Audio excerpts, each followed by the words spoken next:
ওই জামানায় কোরবানির নিয়ম ছিল এরকম চাটিয়াল ময়দানে, এই খালি ময়দানে মাঠের ভেতরে পশু জবাই করে রেখে আসা লাগতো। যার কর্মজীবন হালাল, যার জীবন পবিত্র, যার সম্পদ হালাল, আকাশ থেকে আগুনের ঝলক এসে ওইটা পুড়িয়ে ফেলতো।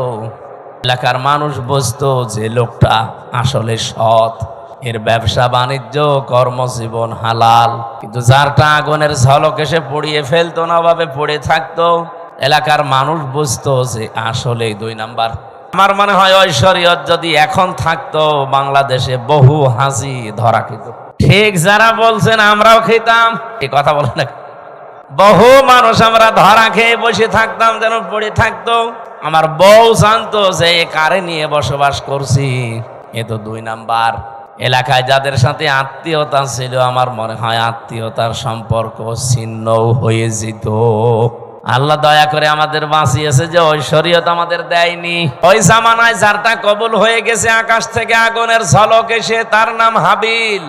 আর যারটা কবুল হয়নি ওখানে পড়েছিল, তার নাম কাবিল। আদম নবীর এই 2 সন্তান কি আছে এর ভেতরে? যারটা কবুল হয়নি এই কাবিল, ও ডাক দিয়ে বলে ক্বালা লা আকতুলান্নাকা, লামে তাকিদ নুনে সাকিলা দিয়ে।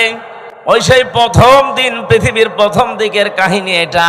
ওই সময় কাবিল নামে এই লোকটা হাবিল নামে আল্লাহর এই বান্দাকে বলেছিল, তোরে আমি অবশ্যই মেরে ফেলবো। আমার মনে হয় এখন পৃথিবীতে ঠিক ওই জামানা চলছে। কথা বোঝেন? খালি একজন বললো ঠিক, আপনারা কি কবরে আছে? কি বলছে আপনি টের পেয়েছেন? বলেন তো ওই সময়টা যে এখন ঘুরে এসেছে কেন বললাম? আগস্টের 5 তারিখের পর থেকে আপনি একটু তাকান এই দেশটার দিকে। ৭৭টা উপরে দল কাজ করছে এই দেশে রাজনৈতিক ভাবে। কারো নিবন্ধন আছে, কারো নিবন্ধন নেই, কারো মার্কা আছে, কারো মার্কা নেই। কিন্তু বাস্তবতা কি? এই শুধুমাত্র এই 10 মাসের ব্যবধান না, এই 54 বছরে আপনি যদি বাংলাদেশ এই দেশটা সম্পর্কে একটু চিন্তা ভাবনা করে দেখেন, ৭৩টা দল কিন্তু কাজ করছে। সবাই এই দেশের মানুষের কাছে জনপ্রিয় না।